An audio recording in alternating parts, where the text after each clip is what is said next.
Hello everyone. So today I'm going to be sharing with you some cozy romances. So I have some historicals, I have some small town romance, some paranormal. So let's just get right into it. The first book I want to share with you is Love is a Rogue by Lenore Bell. This is a historical romance, and our heroine, I can't remember,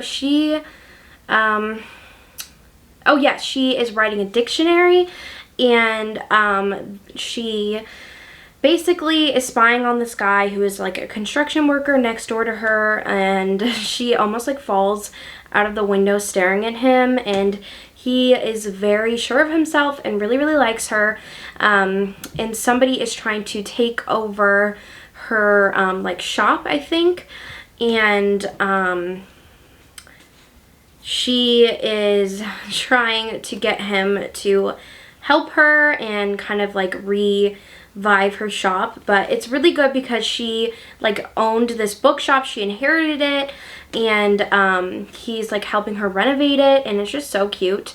I really enjoyed it. She is bookish and she is just so adorable, and I love their romance. It was very cozy with the bookshop and her trying to renovate it, and just her also studying for her dictionary she was making. So I really love this one. And I think historicals in general always give me a really cozy vibe. I always feel very cozy while reading them. I snuggle up with a blanket. And the next one is The Lady Gets Lucky by Joanna Shupe. This is one of my favorites from Joanna Shupe, and our heroine, she's on this like retreat where she's basically trying to find somebody who will help her learn how to seduce. And so she meets this guy, and he, I think, is like a known scoundrel. And she is a desperate wallflower, and she really wants to be able to know how to seduce someone. And so she makes a plan with him where she will help him like plan out recipes for his new like gentleman's club, I think is what he's doing. And he will like give her lessons in seduction, but they end up falling in love in the process, and it is so adorable.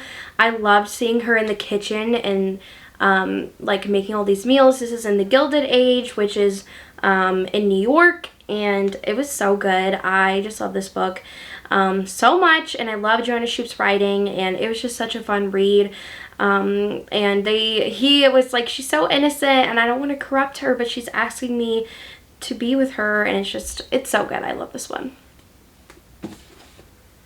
The next one is the last historical on this list, and that's The Secret by Julie Garwood. This is one of my favorite historical romances of all time. And so our heroine is trying to travel to Scotland to visit her best friend who is actually giving birth. And she is English, and nobody in the clan trusts her, so they send, I think the laird, to like go get her and bring her to the clan, and they have to travel there, and there's like fires, and she is very like sassy and is like, what's going on and all this stuff. And it was really good. Hate to love though, and I love seeing the aspect of her at the clan. She's like helping women birth.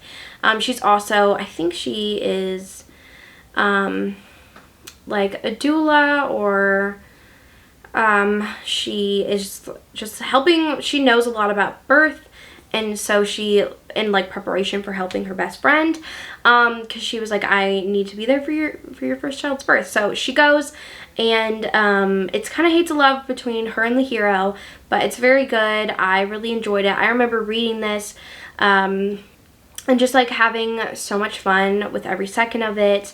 It was a little action-packed with it when they were on the road traveling, and it was just such a fun read. The next book is called Juniper Hill by Daphne Perry.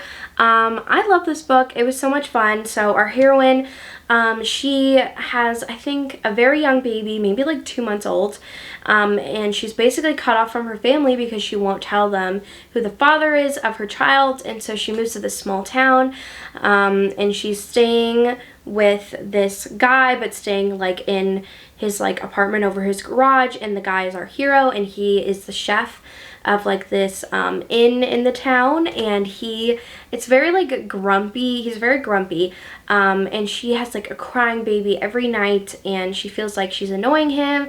And then one night he like came up and was like, I can help you, and they had this beautiful moment. It was just so good. So she is like living in the apartment above his garage, and it's a little friends to lovers, and she is like, I can't be with you, I have a baby, and like he really connects with her kid and is there for her, and just, it was so sweet. I really enjoyed this, and it was so cozy, like their late nights spending time together, and it was just, I really liked it. And I love this series like family, because that makes it even more cozier, like the family vibes, and I just loved it. So highly recommend that one. And then I have Wolf Song by TJ Klune.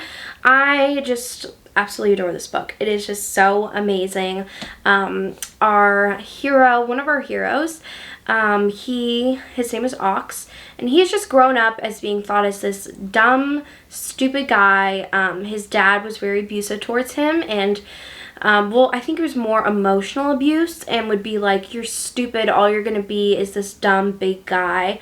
And so when this new family comes in town, in their small town, he befriends the family, especially the youngest son named Joe, and they strike up a really good friendship. And the family is very weird, well, not weird, but they're very peculiar, and have like weird things, like they're very loving in the way, like with physical touch, and what he doesn't know is that they're actually werewolves. And so this book is kind of like a Twilight, but with werewolves instead of vampires. And it's so good. Joe and Ox actually have a relationship, but not until like Joe's older.